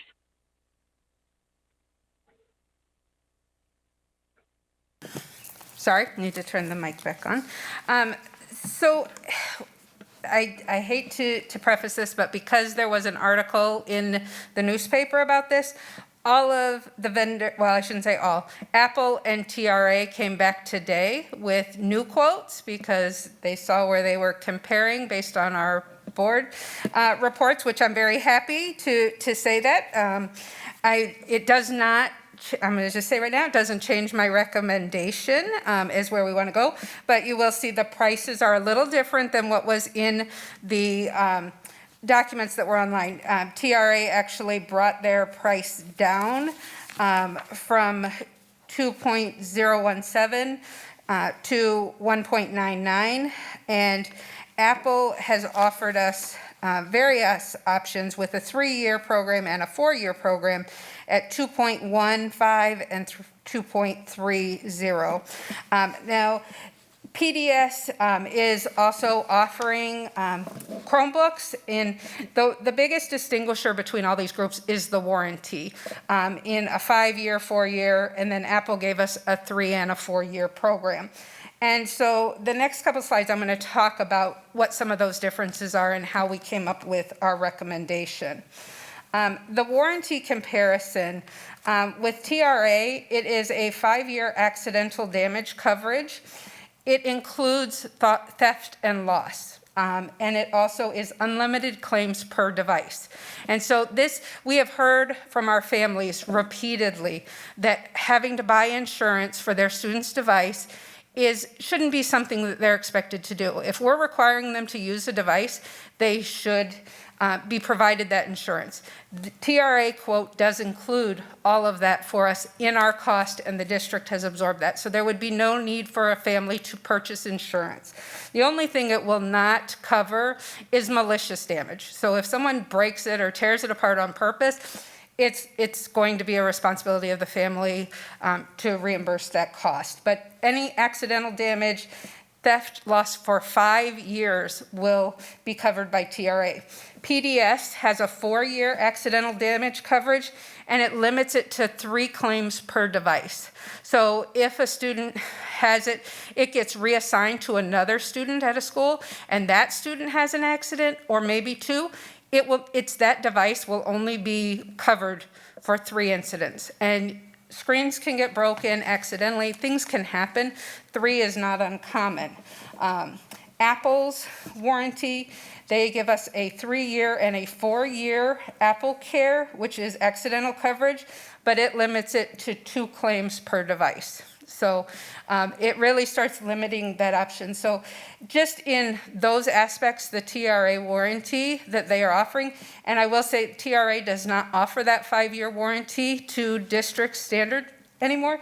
We have done business with them, and we've had the luxury of someone who worked with them that took advantage of this 5-year warranty in a previous district that negotiated, we want this 5-year warranty. So it is not something that if a new district went to them and just said, we want this, it would not necessarily be available to them. So that is a benefit of our business relationship with them. And this is where we have bought the 1,600 devices that are going to be delivered this month that we ordered a while ago. The licensing comparison in Chromebooks versus Apple. A Chromebook license comes with the purchase, and it stays with the device the entire lifetime of the device. So you pay for it when you buy the device, and there's no reoccurring cost to it. With Apple, you have to buy a subscription-based JAMF license, which every year you've got to repay that subscription, renew it. And if we were doing that just for our student devices, it's about a $48,600 cost per year, just in the licensing to have the iPads. Whereas Chromebooks, you won't have that reoccurring cost. The considerations that we really took into place looking at the Chromebooks is the Chromebooks we had, as Kelly mentioned, we have a 4K through 12th grade deployment. It keeps 1 device in our schools. Now we of course took into account pre-K through 3 will have touch screen Chromebooks. 4 through 12 will not have a touch screen Chromebook, but teachers will have a flip screen Chromebook so that they can use it as an iPad to do attendance and things like that. So there will be different devices based on the needs for that grade level. The Lenovo are the TRA devices, and PDS is offering HP devices. And that's where you'll see the difference in cost when we compared those costs.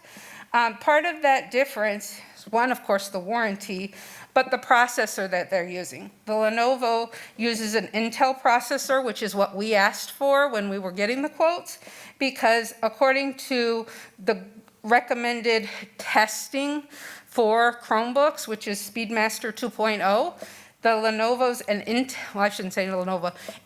processors are 72% faster than other Chromebook processors. So the TRA quote is going with that Intel processor. Every Chromebook will have 2 USB-A ports and 2 USB-C ports. The HP models only have 1 of each. The touch screen on the Lenovo flips all the way around. So the kids at the elementary level can flip it behind the screen so that that keyboard is not in their way. They're not going to be touching the buttons as they're trying to get to the screen, but that's also the ability of the teachers to do that. The HP is not a completely convertible. It's just a clamshell that they'll have that pad sitting there with the keyboard, which could interfere, but they will learn. It's not a deal changer, but it is a nice perk to that one. The Lenovo has dual cameras, so it's a better resolution instead of a single camera. And a big thing with Lenovo is they come standard with Gorilla Glass, which will save the screens from getting broken. That does not come with the HPs. The prices for those Chromebooks also include what's called a rapid deploy, which means these companies, TRA and PDS, both offered the rapid deploy, which means they will asset tag and they will configure all of the Chromebooks. So when they arrive here, we just have to pass them out. There is nothing that we have to do. They're in our program. They're in our asset tracking. It is get them in the mail, send them to the school, deploy them to the kids. So it's not going to slow us down as we're looking at deploying 5,000 devices. We'll be able to get those in their hands quickly. When you start looking at the Apple comparisons, this would be a 4K through 8th grade solution because the high school BLA and Beloit Virtual School had they needed to go to Chromebooks. And we've already purchased most of those Chromebooks. We still have, you'll see it's about 386 that we would have to order in Chromebooks total for the staff and for BLA and Beloit Virtual School. If we went with the iPad solution, no matter what we did, we would still have to buy those Chromebooks. Those are already built into the cost for the Chromebooks. So when we start looking at the Apple, we would need to add that $116,426, which would be the cost for the Chromebooks that we still need at the other levels. But Apple does offer a buyback option. If we went with the 3-year refresh and all of our devices were in operational order and we had, they were in good condition, we would get $621,000 back towards a refresh if we sold every device back. They also have that option of a $1 buyback where we could pay $5,000 and we would then own all of our devices and we don't have to do that. The 4-year, the value of the iPad goes down drastically, so it changes to that buyback option of $460,000 in a refresh. Now, the white glove, which is what they call the rapid deploy, is not included in that cost, so we would have to add another $9 for every device, which is adding another $43,830. So when you look at the 4-year cost, if you add that rapid deploy, it's actually a $2.347 million for the 4-year and a 2.2 for the 3-year. If you do the buybacks, I don't want to discount that buyback option. It will reduce those prices to 1.886 and to 1.579 for the Apple. But again, you only have a 3-year or a 4-year and you're redoing this whole thing, and so you're buying those devices. You get that buyback, but you're increasing that payment again that you're going to be making, and you have that annual subscription for licensing. So those are primarily the considerations that I made and why I made a recommendation to go with the Chromebooks with TRA. I think the service and the options and the warranty with that protection for our families is probably our best alternative to be able to get a durable device, and that includes everything we need. We don't have to buy cases with keyboards. We don't have to pay all those reoccurring costs. Our staff will continue with their MacBooks, so we still will have Apple devices. We're not going to take those away from staff and convert them, but this proposal also allows them to have a Chromebook in addition to their MacBook so that they can help their students with what they are seeing on their end.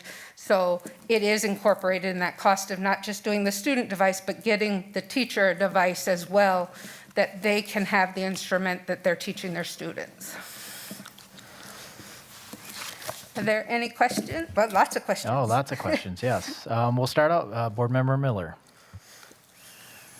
Thank you, and thank you so much for the presentation. That was really informative, and I really appreciated all the work that you put into that. Just a quick question. I love that we were able to build a relationship and get this wonderful warranty situation. Is there a re-up that we can do after that 5 years to renew it, or how does that go on? Or not go, but how does that work as an ongoing relationship? So if we stay with them 5 years down the road, do we have a similar contract that would offer us an opportunity for a similar warranty? I would anticipate, just as they are extending this, almost grandfathering us into this 5-year from the other devices that we've purchased. And we did purchase the laptops for the support staff that we've been buying. We have a significant relationship. I would anticipate, of course, I can't guarantee, but their willingness to grandfather that program for us, I think is a positive thought that they would do that in the future as well. Thank you so much. Really appreciate it. Yep. Board Member Anderson. So I remember kind of like talking about this a little bit when I was working at the high school, and honestly, I think this is a great thing for our district. I thought I was like, when I saw Chromebooks being used in some classrooms, I was like, this is actually a pretty good thing for the students. So I'm actually quite happy to see that this is coming up. So my general question is, 'cause I might have missed it. My internet's been acting kind of funky for the last hour for some reason. But is this like, are we going to actually own these devices after the 4 or 5 years, or is it just a lease and then they go, or like a little more behind that, I guess? Yep. The Chromebooks are actually a purchase, and the iPad Apple is a lease in which at the end we could do either a sell back to them or a $1 purchase, which we would pay them, $1 for each device we have, and we would keep them, which is typically what we have done, other than we sell most of our devices back to a third party, and that we look at as if we are not in need of all of our devices, they do a trade-in for us at another organization that gave us competitive pricing. So we would have that option if there was a market for those Chromebooks. We would, potentially be able to sell those back on our own, as there are many companies that want to buy those options. But we would own them, I'm sorry. Great. That actually answered my question. Thank you. Dr. Keyser.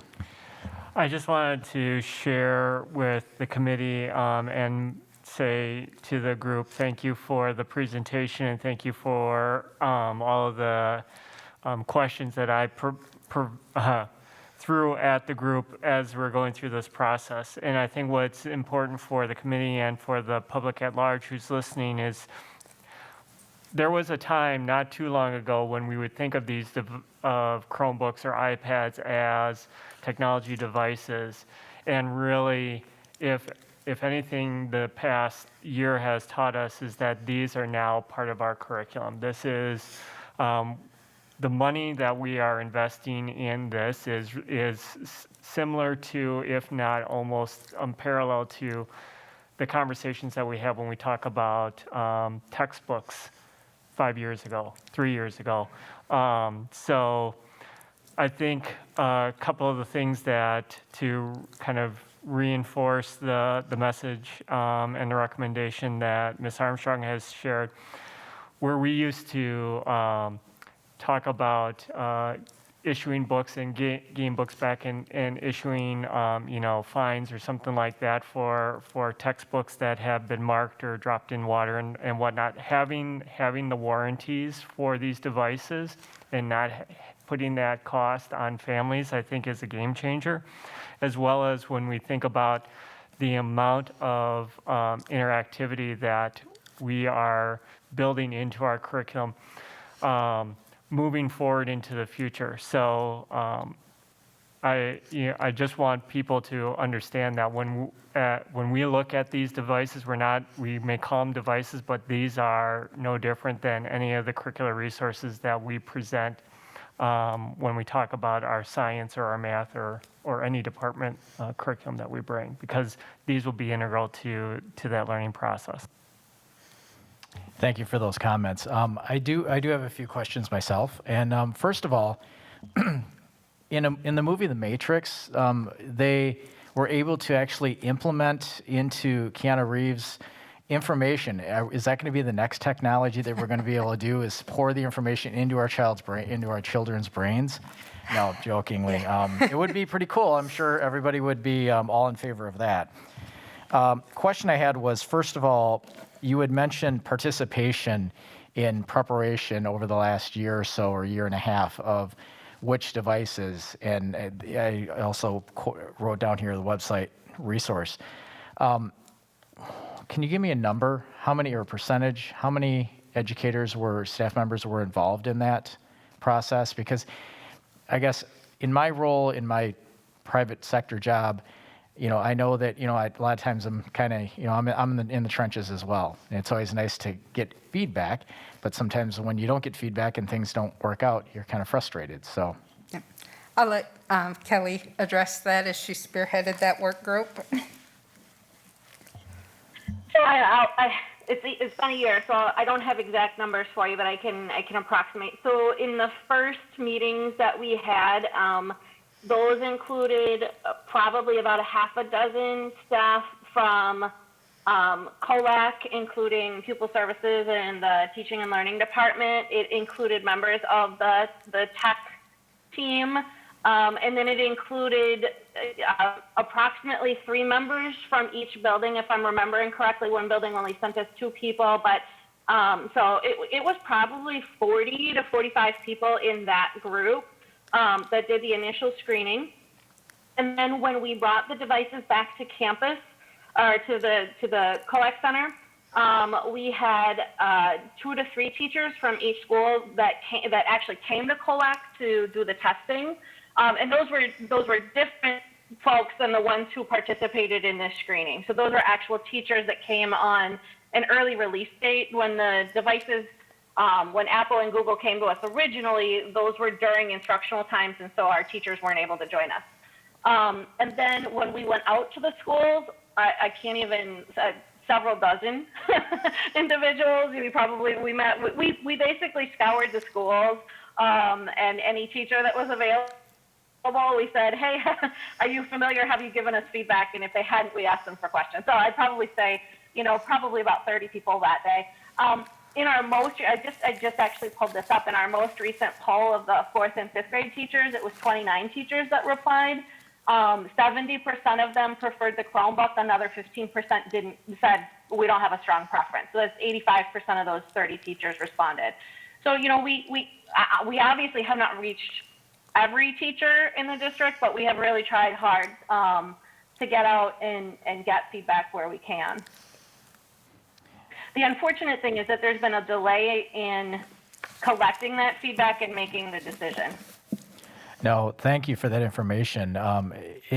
That's very important, because I think it's critical to know as a board member, being able to make the decision, who provided the input for that. And I appreciate all the work, because it sounds like that is work. You have to get the information, you have to obviously provide it to them, provide instruction, and then gather all that information back. So thank you for the work on that.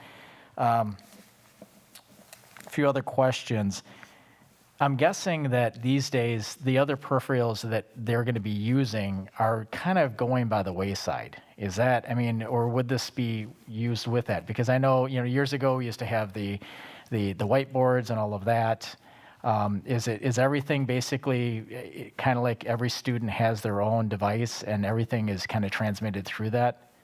And it's less of the whiteboard information, is that correct? Kelly, do you want to kind of address that as you were dealing with the teachers? Sure. I don't think we're quite at that point yet, but that might be where we're headed. So over the last year or so, I know a number of teachers are using new technology, platforms like Nearpod, that allow the teacher to have a screen in front of them and actually see what's happening on the screens in front of their students, and present, move slides forward and know what's on the student screen. So I do think that there are some collaboration tools like that are becoming a bit more where the student has a device, the teacher has a device, and you don't need all of those projection devices, but I don't think we're there quite yet. So I do think there's still a real need in many of our classrooms for smart boards, for presentation tools, and those kinds of things. At least for now. And when would this take place? When would this refresh happen? If we can get approval at this month's board meeting for the purchase, we would place the order immediately, and we have been, the lead time is that they would be here by July, definitely guaranteed before school starts. So that is unfortunately the lead times that we're dealing with all of our devices as the nation continues to try to do that. But that it was the premise of bringing this now is so that we would have significant lead time, that the 2021 or the 21-22 school year would start with students all with new devices. Okay. It's too bad that it's that long, because I know there's frustration in regards to the current devices and Right. And charges the high everything else. school and Beloit, we have ordered 1,600 devices that will be here this month. They have guaranteed, they kept getting pushed back. Those were ordered in August. And so they are continuing to make updates to how long it's taking as people are producing more. And that's where we were looking for that guarantee of when they will be here. As soon as we can get devices, and I did authorize them to start sending that 1,600 in spurts. If they can get me 200 of them, I want them to start coming in immediately. There is nothing preventing us, if these were to come in earlier before we end the school year, I think that's optimistic. But I wouldn't think that we would have any reservations about deploying them as soon as we can get them here. But doing it in a strategic fashion of the high school and BLA and the virtual school are a priority, as their softwares don't work on their iPads. So most of them are already converting to some Chromebooks.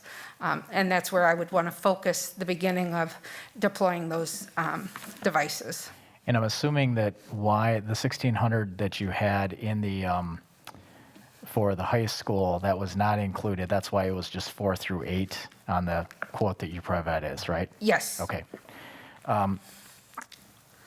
Who determines the damage? I mean, if the damage is done, I mean, you know, who's there? I mean, obviously kids, you know, they can drop things, but, you know, when you say malicious, you know, I get that. Yeah, you take a hammer to it, it's going to break. Yep. You throw it against the wall, it's probably not what it's meant for. But who determines that? And I guess just historically, what have we seen with devices that we've had up to this point as far as damage and devices not working, and then suddenly we have to, and it's great to know that there's unlimited you know, repairs on these, because that's, like you said, the warranty is very good. But typically, what have we seen with the devices that we've had? Typically, when a student device is damaged, the first line is the school submitting the report to and turning it in to technology for evaluation. So technology will look at that report and saying, did they know what happened? Did somebody just drop it and stomp on it? But technology and the company doing the repairs, and that's the other thing with TRA that I didn't mention, is they will come and pick up our devices every week and to return them the next week. So they're doing the pickup and delivery of our repairs. And so what we will do in TC Networks and TRA at this point would coordinate together on what the damage determined is.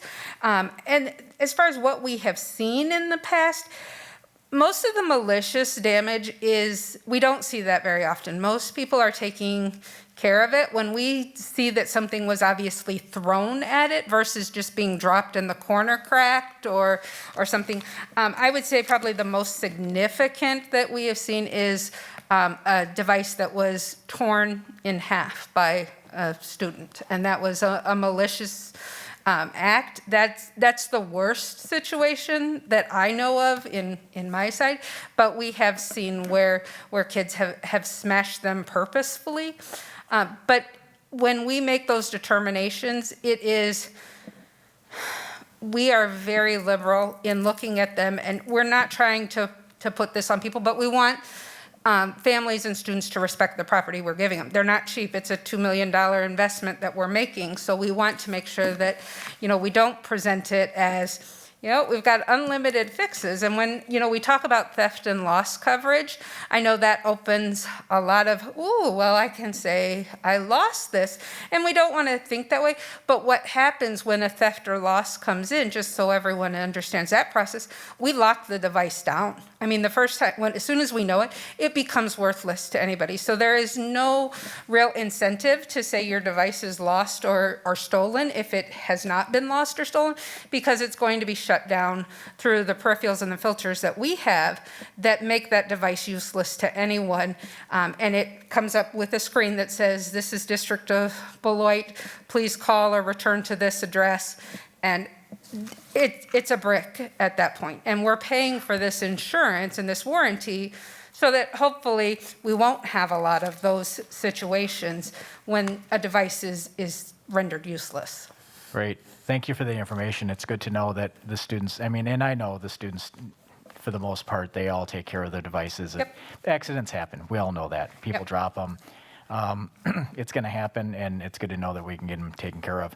It's also nice to know that with the theft and all of that, because, it is our property, and, everybody needs to know that. And it is, like Dr. Kieser had mentioned, this is part of the curriculum. So I think that, thank you for your work. Are there any other questions from committee members? I kind of hogged the stage here for a little bit, and I apologize for that. But I think this is a $2 million purchase, which I think is a very important one. And I think it's way overdue. I think we're, like you said, 2 years probably beyond where we should be at this point. Yeah. And it's unfortunate because of the circumstances that we're in right now. But with all that being said, and I don't see any other questions on the board, we need a motion to, if we wish to move this forward.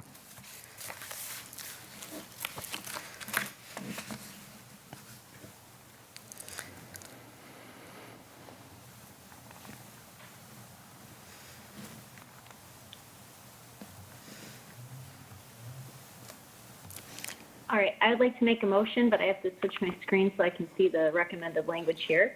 I move that we recommend to the full board the approval of the district student device refresh through Technology Resource Advisors, Inc. for approximately, and then, I'm sorry, Ms. Armstrong, is this number still accurate based on the change, $2,017,374? It's actually $1,999,000. So if you say not to exceed $2 million, I think we're safe.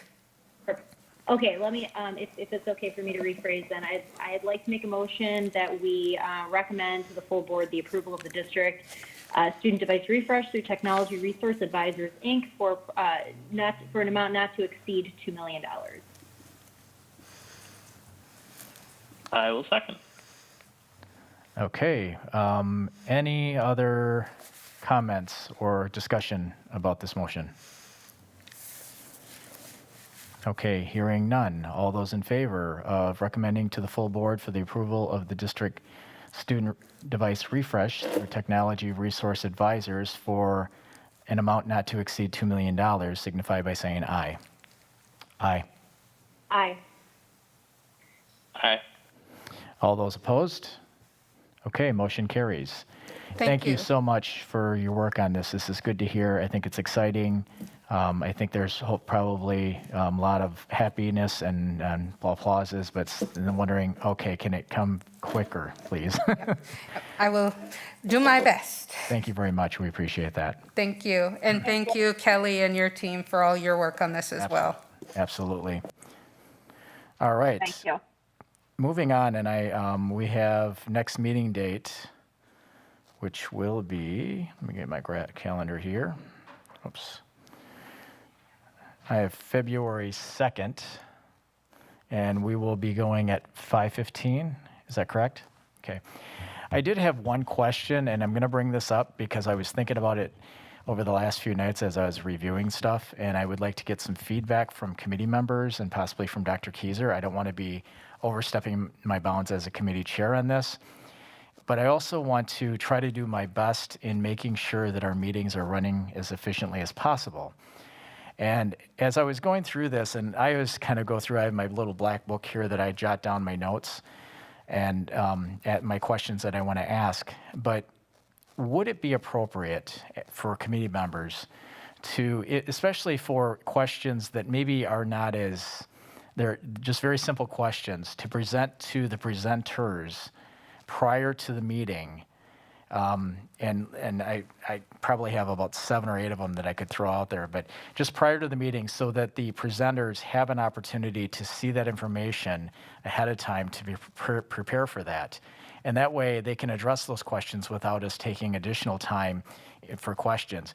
And whereby when we do have questions that there's more content that is needed and we're not going to get it, those are going to be the more of the meat of the meetings.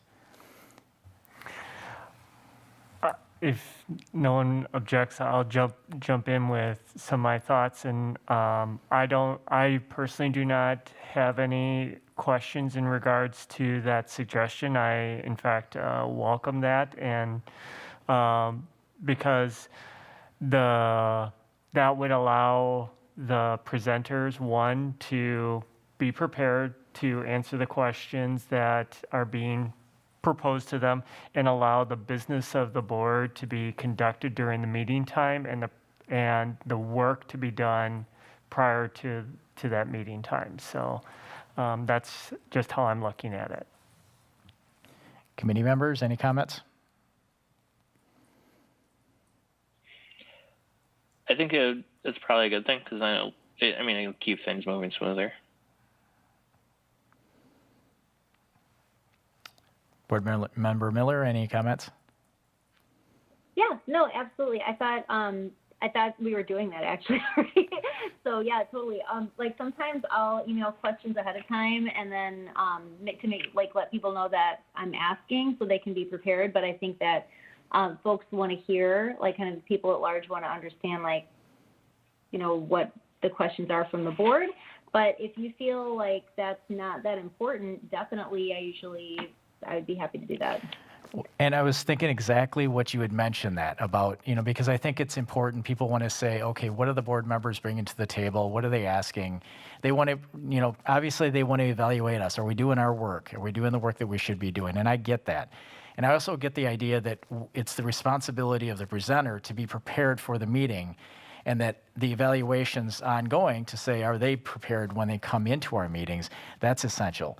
But it could be such whereby when we ask those questions, maybe it could be stated by the presenter to say, yes, okay, Board Member Miller, you raised the question, or you sent me the email regarding this question and I wanted to address it. And they could do that during the presentation so that it is addressed. And I don't want to say you're getting credit for it, but it is showing that, yes, we are asking questions ahead of time. But I think that some of the questions we definitely need to have discussion about. Absolutely. Right. So what I'm wondering is, what you could do if you want to as a chair, not to pitch the ball right back to you, if you want to send out a thing, maybe talk to the presenters and find out how much notice they would need.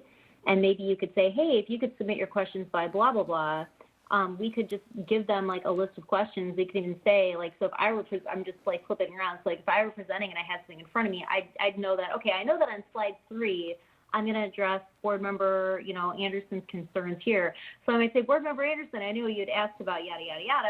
As you can see in this chart, awesome graphic thing that we expertly put together, like, here you go, or like, you know what I mean? That way, like, we can kind of interweave it without us having to interrupt, right?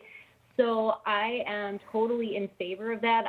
And of course, like, I think it's reasonable if someone has like an aha moment during the meeting. I hope that we're reasonable with each other, but I think that would both be efficient and it would kind of honor the, what's expected during a meeting, and it would probably augment our ability to do business. So yeah, cool. That sounds cool. Board Member Anderson, any comments to that?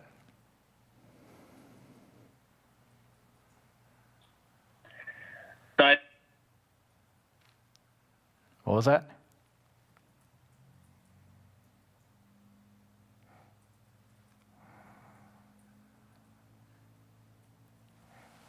Okay. I think he said his internet was spotty. Okay. No. And then maybe you'll have another question that will come up, and you'll have like another aha moment. You're like, oh, wow, I didn't think of this question until they discussed this point. No, absolutely. That's going to happen. We know that's going to happen during the presentation. Kind of like tonight when we were talking about the damage, and Ms. Armstrong brought up the whole idea. It allowed her to talk more about, about the warranty and how that works, and really what, some of the information that we're seeing from students as far as, how they are taking care of the devices. And I mean, it's important to get that. And that's not something that we're going to be able to ask a question they're going to know, or they're not going to be able to read our minds. But I'm thinking of things as something like, okay, like I was noticing some things that I'd ask questions about was, when would this happen? What's the time frame for that? So that's something that'd be I call it a softball question. And I'm just looking to try to speed things up a little bit faster. I don't want to drag these meetings out for hours on end, but I also want to make sure that we're getting, all the information that we need to be able to make informed decisions. So, okay, that's fine. I think that going forward, let's try to work towards that. It's not going to be perfect. We know that. And I think that what I would recommend is for committee members to send them directly to the presenters, and if it's a group of presenters, to include all of them in there. That way, or if we don't have their email, if it's a guest presenter, then probably have it go to Ms. Armstrong or whoever would be the lead on it from the district. Is that okay? That sounds really good. I just threw a question in the box, so you can ignore it now because I'm talking anyway. But I guess just wanting to clarify, do you want us to CC anybody? So we're not pelting people with questions. So like if all three of us have the same question, we don't need to set it 3 times. That's why I was kind of thinking maybe, again, I don't want to like put this on you too much, or maybe you can delegate this to your vice chair, but maybe if we're compiling the full list of questions, like maybe by agenda item ahead of time, and then it's just like one communication. Because like if Ms. Armstrong is presenting 4 different times, she's not going to want to get, like, I'm assuming, all these different like little emails and then have to keep track of them. But I feel like it would be considerate if we just compile like, here are the questions ahead of time from the board on each topic. We hand it over. You can just be to everybody who's presenting. People can say, oh, hey, here's my stuff. And then it's just like a one-time communication, and it's not like a bunch of like one-off emails. I just know that like having been on the receiving end of that, it can be a little overwhelming to track everybody's stuff. I'm like, oh, wait, did I respond to that? I just feel like if we're going to do that ahead of time to be efficient, it should be on us to put it together in an efficient way.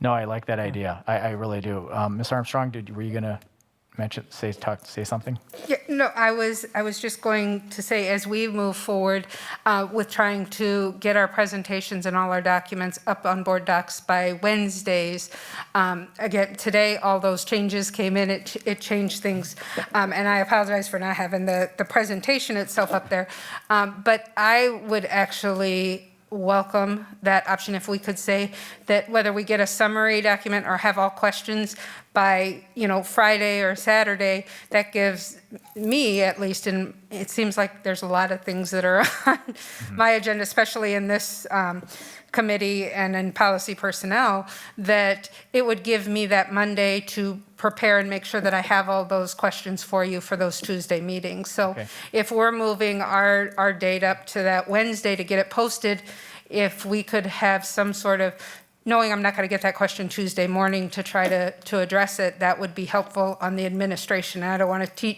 speak for all of my colleagues on that, but I think that we would all welcome that we want to know the questions you have beforehand, so we're not stalling and trying to come up with a question on the spot. Right.